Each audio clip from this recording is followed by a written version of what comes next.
যেভাবে রাহুল গান্ধী আন্দোলন শুরু করেছেন বিহারে এবং যেভাবে গত বৃহস্পতিবার দিন প্রেস মিট করলেন, যেটা প্রবীরদা গত বৃহস্পতিবার দিন রাত্রিবেলা বলেছেন, সেটা অত্যন্ত তাৎপর্যপূর্ণ। এবং রাহুলের জেনজি, অর্থাৎ যেটা নিয়ে নেপালে একটা চেঞ্জ হয়েছে, ওলি সরকারকে প্রায় ঘাড় ধরে বের করে দেওয়া হয়েছে এবং ওলি সরকার শেষ হয়েছে, সেই রেফারেন্স টেনে রাহুল গান্ধী কিন্তু মানে গতকাল একটা তার সোশ্যাল নেটওয়ার্কে একটা লেখা লিখেছেন যে নব্য প্রজন্ম, নতুন উঠে আসা ছেলে মেয়েদের হাতেই কিন্তু দেশের ভবিষ্যৎ তৈরি হবে এবং একটা পরিবর্তনের গতি, মানে কোট আনকোট এই কথাটা বলেছেন। এবং তার আগে তো যা বিস্ফোরক কথা বলার বলেছেন নির্বাচন কমিশনের বিরুদ্ধে, সেটাকে এখনো অ্যাটম বোম বা হাইড্রোজেন বোম বলা হচ্ছে না, কিন্তু এর মধ্যেই তৎপরতা শুরু হয়েছে বিজেপির মধ্যে।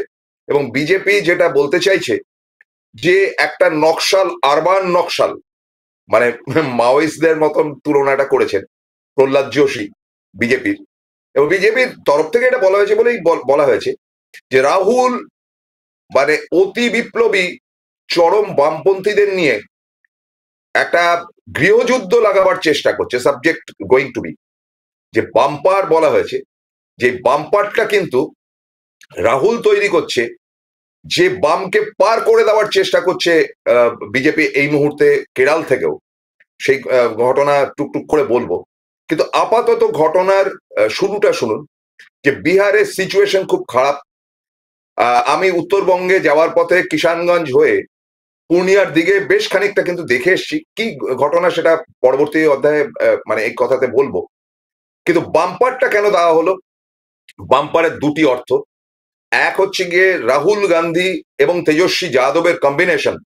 দীপঙ্কর ভট্টাচার্য নকশাল নেতা, যারা এখন আপাতত ভোটে দাঁড়াচ্ছেন, সেই নকশাল নেতা দীপঙ্কর ভট্টাচার্য কিন্তু সাংঘাতিক কাণ্ড কারখানা করছেন পূর্ব দিকের, মানে বিহারের ম্যাপটা দেখবেন, পূর্ব উত্তর পূর্ব নিয়ে এই যে অঞ্চলটি, পূর্ব উত্তর পূর্ব দক্ষিণ পূর্বের খানিকটা অংশ নিয়ে ঝাড়খণ্ডের লাগোয়া এই যে ছবি আপনারা দেখতে পাচ্ছেন, সেই রাহুলের এখন বুদ্ধিদাতা নাকি এই দীপঙ্কর ভট্টাচার্য। এবং তার হাত ধরে বিজেপির বক্তব্য, গতকালের টাটকা বক্তব্য, রাহুল গৃহযুদ্ধ লাগাবার চেষ্টা করছেন। এবং গদি মিডিয়া ইতিমধ্যেই সেটাকে অ্যাডভার্টাইজ করবার চেষ্টা করছে যে রাহুল নকশালদেরকে হাতে নিয়েছে। ঘটনা কি তাই? ঘটনাটা যদি হয়ে থাকে বা ঘটনাটা যদি বিজেপি মনে করে থাকে, তাহলে কিন্তু সেটা ভয় পেয়েছে যে বিজেপি তা পরিষ্কার। সুতরাং সেইখান থেকে প্রশ্নের পাঞ্চ বাম্পার।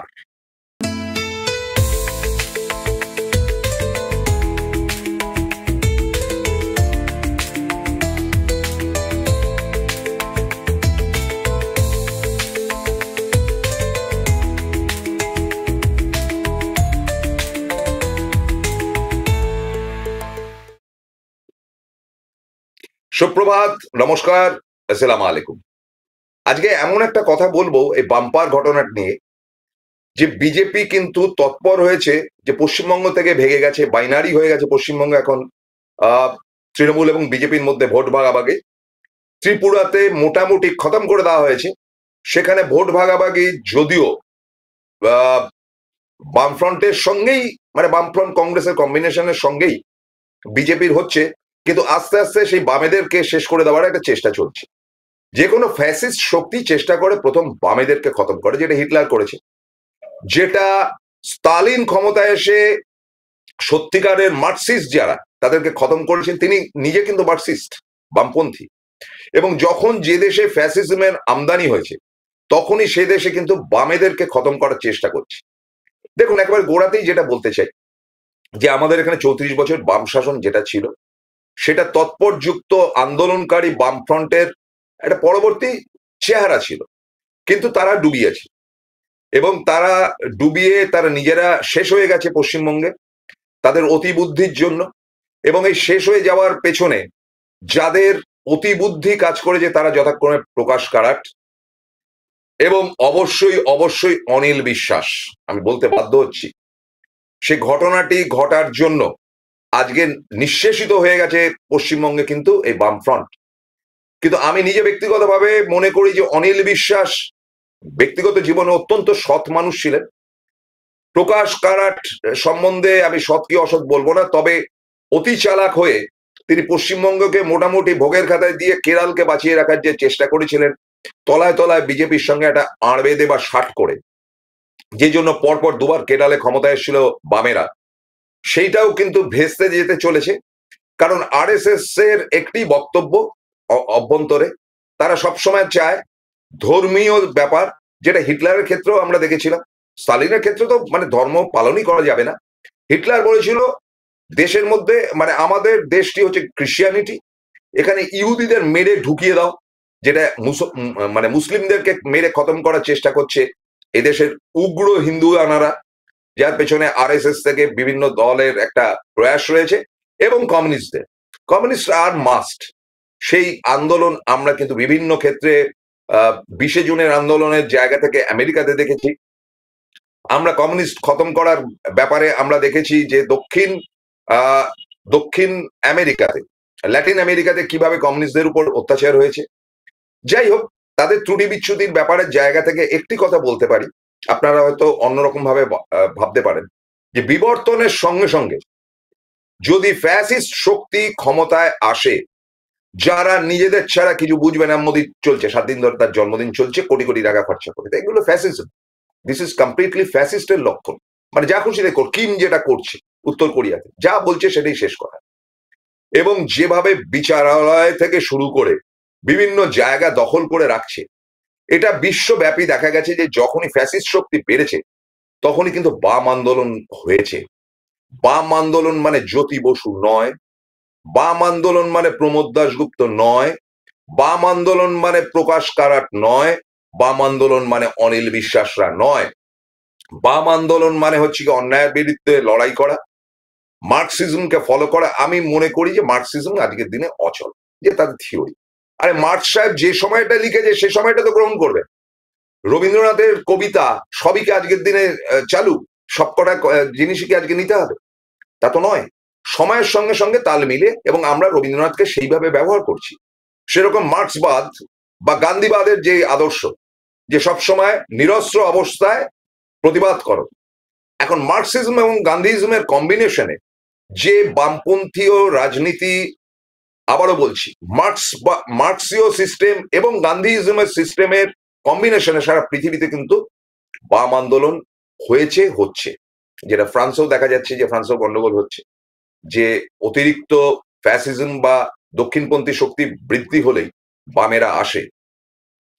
আবারও আপনাদেরকে বলছি, তার মানে আমি বামেদের নিয়ে এখানে ঘষাঘষি করতে বসিনি।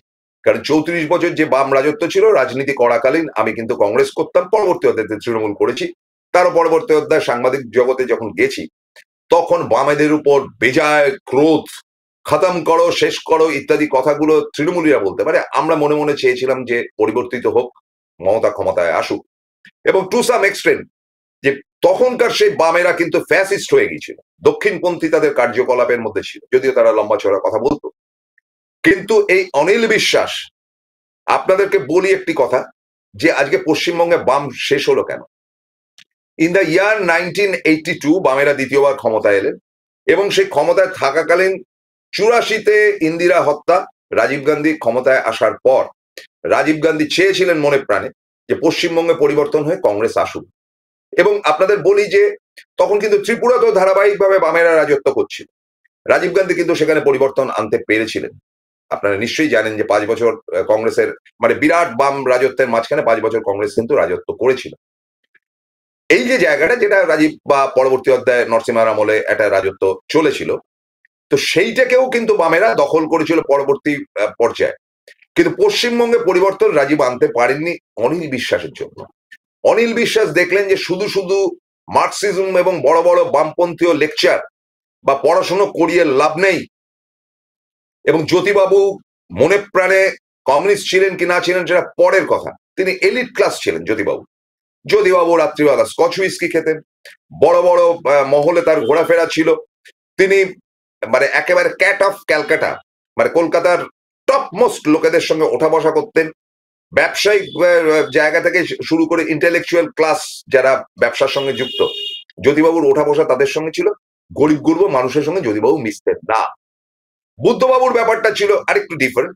বুদ্ধবাবু থিওরিক্যালি মিশতেন, তিনি সৌমিত্র চট্টোপাধ্যায়কে পছন্দ করতেন, সুনীল গাঙ্গুলিকে পছন্দ করতেন। মানে এদের পছন্দেতে এরা মুখ্যমন্ত্রী হয়ে যেভাবে দেশ চালাচ্ছেন, একদিকে কমিউনিজমের ধ্বজা ধরে, অন্যদিকে অনিল বিশ্বাস দেখলেন যে শুধু শুধু কমিউনিজম কোপচিয়ে লাভ নেই, এদেরকে পয়সা দিতে হবে হাতে, নইলে নতুন প্রজন্ম খাবে কি, যাবে কোথায়। এই 82-র পর থেকে, খুব ভালো করে শুনুন, 82-র পর থেকে যত সরকারি চাকরি, যত সরকারি সুবিধা, যত ব্যবসা বাণিজ্য রাজ্যের সমস্ত বামেরা ডিস্ট্রিবিউট করেছে কিন্তু অন্যায়ভাবে তাদের নিজেদের পার্টির ক্যাডারদের হাতে বা তাদের দলে আসার নানান শক্তিকে। ধরুন আমার দাদু সিপিএম করতো, আমি সিপিএম করি ওইভাবে, মানে আমার দাদুর পরে আমার বাবা সিপিএম করেছে, তারপরে আমি সিপিএম করছি, এই যে ধারণা যে প্রজন্ম আপ টু প্রজন্ম, তো এদের হাতে মাল দিতে হবে, কারণ এরা মার্কস পার্কস কিছু বোঝে না, এদের হাতে টাকা না দিলে এদেরকে জাগার দেওয়া যাবে না। আর গ্রামে গঞ্জে গুন্ডা বাহিনী তৈরি করলেন, তোলাবাজির সিস্টেমটা তৈরি করলেন অনিল বিশ্বাস। যদিও আবারও বলছি, অনিল বিশ্বাস অ্যাবসলিউটলি কিন্তু সৎ মানুষ ছিলেন এবং তার সততার কোনো জবাব ছিল না, এবং বুদ্ধবাবু সৎ ছিলেন। এরা সততার প্রতিমূর্তি, বা বিমান বোস, এরা 10টা পয়সা কোনোদিন দলের থেকে নেননি, কোনো কাপ্তানি করেননি বিমান বাবুরা, কষ্ট করে জীবন কিন্তু পাইয়ে দিয়েছেন। এই তোলাবাজি আজকে যেটা দেখা যাচ্ছে যে 26,000 চাকরি, তাদের ওখানে 26,000 কেন 56,000 চাকরি পেয়ে, তাতে কি পরীক্ষা দিয়েছে, কি গোষ্ঠীর মাথা করেছে, সেটা তো আপনারা খুব ভালো জানেন। সিপিএম এর জমানায় কোনো কংগ্রেসের বাড়ির লোকেরা চাকরি পেত? পেত। ওরা একটা চালাকি করতো, যেটা তৃণমূলের আমলে যে পাচ্ছে সে চাকরি পাচ্ছে এরকম ধরনের ব্যাপার ছিল। তারা চালাকি করতো, তারা 10% চাকরি ওই তাদের বসম্বত সোমেন মিত্র চিত্রকে দিয়ে দিত, যে যা তোদেরকে 10% চাকরি দিয়ে দিলাম, যা ওই মিউনিসিপ্যালিটিতে চাকরি পেয়ে যাবে, বা কলকাতা কর্পোরেশনের সোমেন মিত্রের লোক বা তথাকথিত তরমুজি যারা ছিলেন তাদের লোকেরা চাকরি পেয়েছে, তাদেরকে ঠান্ডা রাখা হয়েছে। এইভাবে জ্যোতিবাবুরা কিন্তু রাজ করেছেন, এবং এটা বুদ্ধিটা হচ্ছে গিয়ে অনিল বিশ্বাসের অ্যাবসলিউটলি। তারপরে মিনি বাসের পারমিট থেকে, লরির পারমিট থেকে শুরু করে বিভিন্ন সাপ্লাইং, ডিস্ট্রিবিউশন, মারোয়ারিরা যখন একেবারে কলকাতা ছেয়ে গেছে, তাদেরকে ডিস্ট্রিবিউট করার জন্য সিপিএম এর ছেলেপুলেরাই কিন্তু কাজ পেয়েছে। তো এই করতে করতে মানুষের মধ্যে বিপুল ক্রোধ, নন্দীগ্রাম, সিঙ্গুর ইত্যাদি ইত্যাদি আন্দোলন হয়েছে, যতটা হয়েছে বুদ্ধবাবুর আমলে, বুদ্ধবাবু সেগুলোকে সামাল দিতে পারেননি। তার ইচ্ছে শক্তি কাজ করলো, তার হাতের কন্ট্রোলের বাইরে চলে গিয়েছিল সিপিএম এর গুন্ডা বাহিনী, যা অনিল বিশ্বাসের হাতে তৈরি, এবং সেই গুন্ডা বাহিনীর অত্যাচারে আজকে কিন্তু রাজ্যে পরিবর্তন এসছে। এবং এত ঘৃণা বামেদের উপর এ রাজ্যের মানুষের, যে তারপরে তারা আর ফেরত আসার তো দূরস্থান, ক্রমাগত তাদের আসন কমতে কমতে এখন 0 পশ্চিমবঙ্গ। এই 0টা কিন্তু ধীরে ধীরে হতে চলেছে আপনার ত্রিপুরাতে পর্যন্ত। ত্রিপুরাদের একটার পর একটা অফিস ভেঙে, যদিও ত্রিপুরার কিন্তু যারা বামপন্থী বা সরকার বাহিনী যারা রয়েছে, তারা কিন্তু অনেস্টলি কাজ করার চেষ্টা করেছে, কিন্তু ওই যা হওয়ার, যে যা কিছু সুবিধা সব সিপিএম এর লোকেরা পেয়েছে, ফরওয়ার্ড ব্লক পায়নি, সিপিআই পায়নি, আরএসপি কিছু পেয়েছে।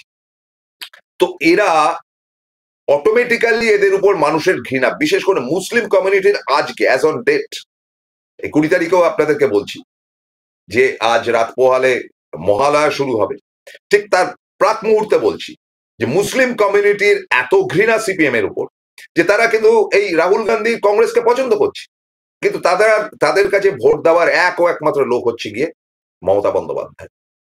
তো এইভাবে কিন্তু বাংলাতে সিপিএম শেষ হয়েছে। শেষ হয়েছে? একেবারেই না, ভুল, আপনাদের ভুল ধারণা।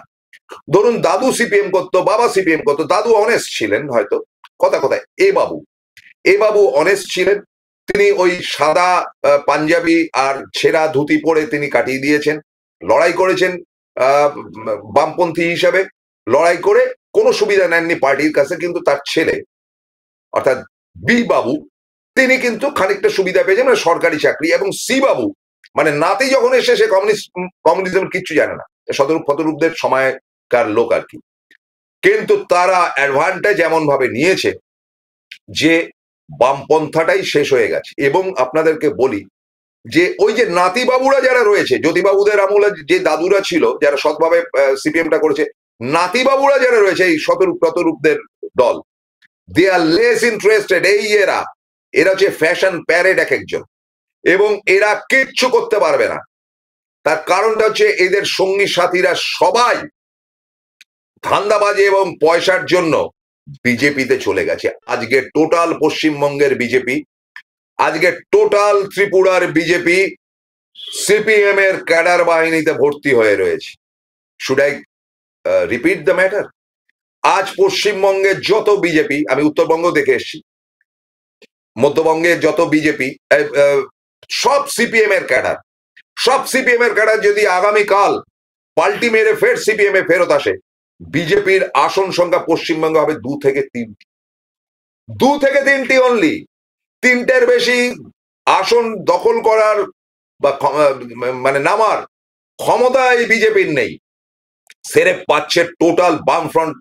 আজকে দিনে কিসের বাম, কিসের মার্কস, কিসের কি, কিসের লাল পতাকা? হাটাও, গেরুয়া লাও। এই যে আইটি সেলে খিস্তি খেউট যারা করছে, আরএসএস তাদেরকে দখল দিয়েছে। এই বামেরা কিন্তু আজকে আইটি সেলের বিজেপির হয়ে আপনাকে আমাকে ভুল পথে চালিত করছে মোটা টাকার বিনিময়। আজকে বিজেপি কিন্তু এই সিপিএম এর ক্যাডার বাহিনীকে সারা পশ্চিমবঙ্গে বিপুল টাকা দিচ্ছে মমতাকে খতম করার জন্য। আর বিহারে দ্যাটস দ্য ইন্টারেস্টিং পয়েন্ট। বলবো একটা ছোট্ট বিরতির পর, সঙ্গে থাকুন বামপাড়ে। Found Kolkata's first ever sweet shop serving so unique items like Dab Malai Curry, Motichur Truffle, Gajor Burfi, Dab Kalakand, and I had to try them. শুধু তাই নয়, শক্তিগড়ের ল্যাংচা, বর্ধমানের সীতাভোগ, মালদার পোস্তকদম, বহরমপুরের ছানা বড়া, এগুলো সবকিছু খেতে হলে আর এত দূরে যেতে হবে না। সুন্দরিনী ন্যাচারালসে পেয়ে যাবে পশ্চিমবঙ্গের বিখ্যাত 10টা জেলার মিষ্টি all under the same roof. এদের বেস্ট সেলার্স কচি ডাবের শাঁস দিয়ে বানানো ডাব মালাইকারি আর কলা পাতায় মোড়া গুড়ের সন্দেশ পাতুরি আর আ মাস্ট ট্রাই।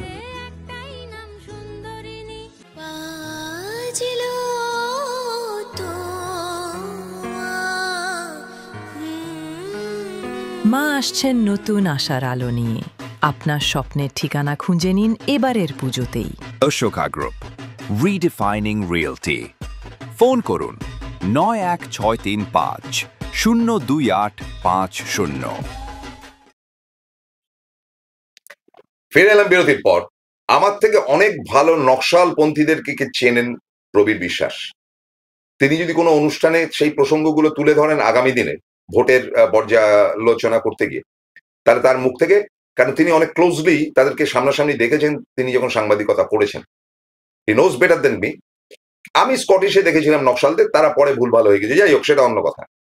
এই নকশালদের একটি অংশ তারা কোথাও মাওবাদীর কাজ কারবার করছে, সেটা আমি সমর্থন করি না।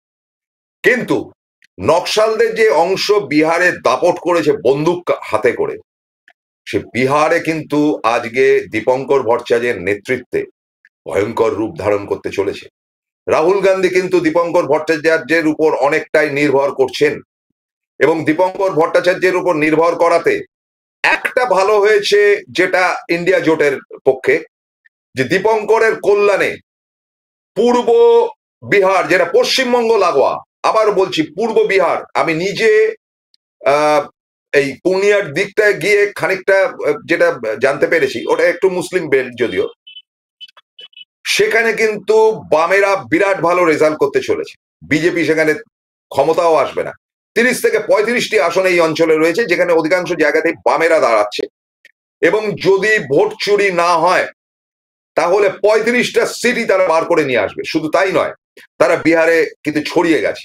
এই লেফট, মানে আপনারা বলতে পারেন উগ্র লেফট, হোয়াট এভার ইট ইস, ভাই তারাও ভোটে দাঁড়িয়েছে, সিপিআই, এমএল, লিবারেশন ইত্যাদি। তো তারা কিন্তু বিভিন্ন জায়গায় ক্যান্ডিডেট দিয়েছে, সিপিএম দিয়েছে, সিপিআই দিয়েছে, কিন্তু ওখানকার সিপিএম এর সঙ্গে পশ্চিমবঙ্গে সিপিএম এর কোনো তুলনা হয় না। এবং এরা অ্যাকশনটা নিচ্ছে কিন্তু সেই পুরোনো দিনের কমিউনিস্টদের মতো। ফলে যে বিরাট জালিয়াতি, এবং এই ভয়টা পেয়েই কিন্তু এসআইআর টেসআইআর করার চেষ্টা হচ্ছে, যে এরা যদি বিহার থেকে ফের উঠে আসে তাহলে মোদীকে শেষ করে দেওয়াটা এদের কাছে ম্যাটার অফ টাইম। কারণ তাদের একটা অংশ ইতিমধ্যে মহারাষ্ট্রে ছড়িয়ে গেছে, কেরালে তো ছিলই, আছে, আজও আজ থাকবে, তামিলনাড়ুতে আছে, পশ্চিমবঙ্গের বিভিন্ন প্রান্তে আছে।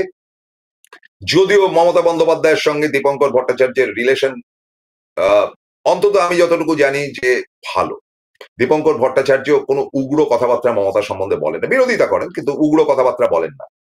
ফলে এই দীপঙ্কর ভট্টাচার্যের নেতৃত্বে বাম্পার আসছে, বামেদেরকে পার করে দেওয়ার যে পরিকল্পনা আরএসএস নিয়েছিল, যে বাম পার মানে বামেদেরকে পার করে দাও, সেই লাল পতাকাকে পার করে দাও, যে বামকে পার করে দাও, এটা হিন্দি কথা, বামকে পার কাট দাও মানে পারে ফেলে দাও। তারা কিন্তু কম্বাইন্ড হয়ে বাম্পার হয়ে আজ তাদের কাছে একমাত্র টার্গেট পয়েন্ট হচ্ছে বিহার দখল। এটা যেমন ইতিবাচক বন্ধু, তেমন একটা নেতিবাচক মারাত্মক ঘটনা ঘটতে চলেছে কিন্তু কেরালে। কারণ মোদিরা চাইছিলই যেভাবেই হোক, মোদিদের থেকেও বেশি চাইছে কিন্তু এই সংঘ পরিবার যে বামেদের শেষ করো, কারণ বামেরা থাকলে দক্ষিণপন্থীয় রাজনীতি যেটা চলেছে ভারতবর্ষের বুকে, যে ফ্যাসিজম, সেটা করা যাবে না, কারণ বামেরা ঠিক ধরে ফেলবে।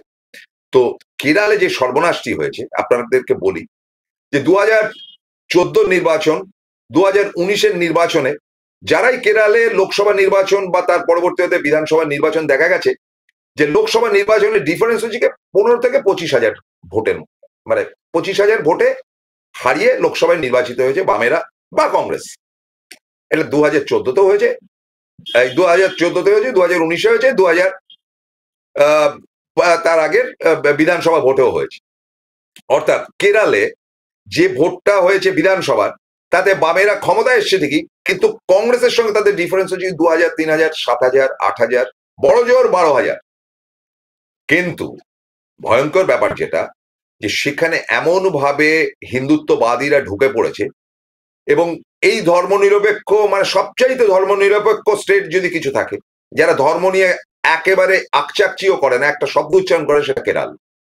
সেই কেরালে কিন্তু মানে সংখ্যায় বৃহৎ রয়েছে আপনার খ্রিস্টানরা, সংখ্যায় বৃহৎ রয়েছে মুসলিমরা, হিন্দু বেল্ট, কিন্তু এই দুটো কমিউনিটির লোক কিন্তু প্রচুর রয়েছে। এবং কংগ্রেসের পাশে এসে দাঁড়িয়েছে কিন্তু এই মুসলিম কমিউনিটি, যাদের সকলেই যে একেবারে ফোকাস হওয়া কমিউনিটি তা নয়, তাদের মধ্যে উগ্রপন্থীর কিছু দলবল কিন্তু কেরালে রয়েছে। ক্রিশ্চিয়ানিটি, তারা রাহুলের পাশে এসে দাঁড়িয়েছে, এবং দাঁড়ানোর ফলে বন্ধু, হিন্দুইজমের দিক থেকে হিন্দুদের মানে ওই হিন্দু পার্টি মানে সংঘ পরিবার এই যে ক্ষেপে রয়েছে আপনার মুসলিম এবং খ্রিস্টান, তারা কিন্তু আরএসএস এর উপর খেপেছে, খেপে গিয়ে তারা কিন্তু পশ্চিমবঙ্গের মতন একাট্টা হয়ে গেছে। যার জন্য দেখা গেছে যে গত 2024-এর নির্বাচনে কংগ্রেস যেখানে যেখানে বামেদেরকে হারিয়েছে, ডিফারেন্স অফ ভোট হয়েছে 1 লাখ, 1.25 লাখ, মানে এক বগ্গা পশ্চিমবঙ্গের মতন ভোট পড়েছে কিন্তু কেরালে। ফলে কেরালে কিন্তু আগামী দিন হিন্দুইজম ভার্সেস রেস্ট অল, মানে উগ্র হিন্দুইজম ভার্সেস রেস্ট, মানে তার মধ্যে হিন্দু ইন্টেলেকচুয়াল ক্লাস রয়েছে, তার মধ্যে মুসলিম সমাজ রয়েছে, তার মধ্যে খ্রিস্টান সমাজ রয়েছে, তারা প্যাক্ট হয়ে যাবে এবং বাইনারি হয়ে যাবে। এবং বাইনারির একটি দলের নাম যদি কংগ্রেস হয়ে থাকে, অন্য দলটির নাম বিজেপি। তাদের জন্ম কিন্তু হচ্ছে বিষবৃক্ষের মতন কেরালে, এবং এর থেকে কিন্তু কমিউনিজমের যে যে স্টেট গুলো তাদের হাতে ছিল, অর্থাৎ কিনা ত্রিপুরা, পশ্চিমবঙ্গ এবং কেরাল, সেই কেরালটাও হাত থেকে বেরিয়ে যাবে। নির্বুদ্ধিতার কারণ হচ্ছে প্রকাশ কারাট। ফলে দীপঙ্কর ভট্টাচার্য একটা নতুন এই এনার মানে দুর্বুদ্ধি এবং কুবুদ্ধিতে কাণ্ডটা হচ্ছে। ফলে দীপঙ্কর ভট্টাচার্য একটা নতুন ওয়েভলেন্থ তুলে নিয়ে আসছেন বিহার থেকে, এবং এই বিহারের ভোট একটা সাংঘাতিক জায়গা দখল। আমি বলছি না ভালো কি মন্দ আমি জানি না, কিন্তু এই অতি বাম শক্তি আগামী দিনে কিন্তু বিজেপিকে টক্কর দেবে প্রত্যেকটা স্টেটে। তার কিন্তু খুব গোপনে তৈরি হচ্ছে বাম্পার। বাম্পার কিন্তু হাইড্রোজেন বোমের থেকেও ডেঞ্জারাস হবে। বামেদের বাম্পার উগ্রবামই হতে পারে, উগ্রবাম মানে বন্দুক নিয়ে বেরোবে না, কিন্তু তারা যেভাবে কৃষি আন্দোলন করেছিল মহারাষ্ট্রে, সেই লাখে লাখে কৃষক লাল পতাকা নিয়ে নেমেছিল, সেইভাবে কিন্তু তারা ফেরত আসছে। শতরূপ বা ওই কি ধর, এদের এই যে নব্য প্রজন্মের যারা সিপিএম এই রাজ্যে রয়েছে, আর ঠান্ডা ঘরে বসে টিভিতে বসে কাপ্তানি না করে পথে নামো ভাই। আমি বলছি না তোমাদের সঙ্গে আমি লড়াই করেছি একটা সময়, কিন্তু যে লড়াইটা আজকে দীপঙ্কর দিচ্ছে বিহারে, সেই লড়াইটার ধারে কাছেও তোমরা নেই। তোমাদের খালি খিস্তি খেউর করছো টিভিতে বসে বসে, কারণ তোমরা ফ্যাশন প্যারেড, তোমাদের পকেটে পয়সা আছে, তোমরা সাজগোজ করতে পারো, মেয়েরা ভুরু প্লাক করতে পারে, স্লিপলেস ব্লাউজ, এগুলো সব অ্যালাউড, ছেলেরা জিন্স করতে পারে, সব করতে পারে, আধুনিক যুগে সব সম্ভব। রাজনীতিটা করো ভাই, রাজনীতিটা না করে তোমাদের বাপ 14 পুরুষের তৈরি করা কাস্তে হাতুড়ি তারা খতম করে দিচ্ছে। টিকিয়ে রাখতে হবে তো বামেদের, সেই শক্তি তোমাদের কোথায়? দীপঙ্কর ভট্টাচার্যকে দেখে শেখো। আজ এই অবধি, থ্যাংক ইউ ভেরি মাচ, ভালো থাকবেন, নমস্কার, আদাব।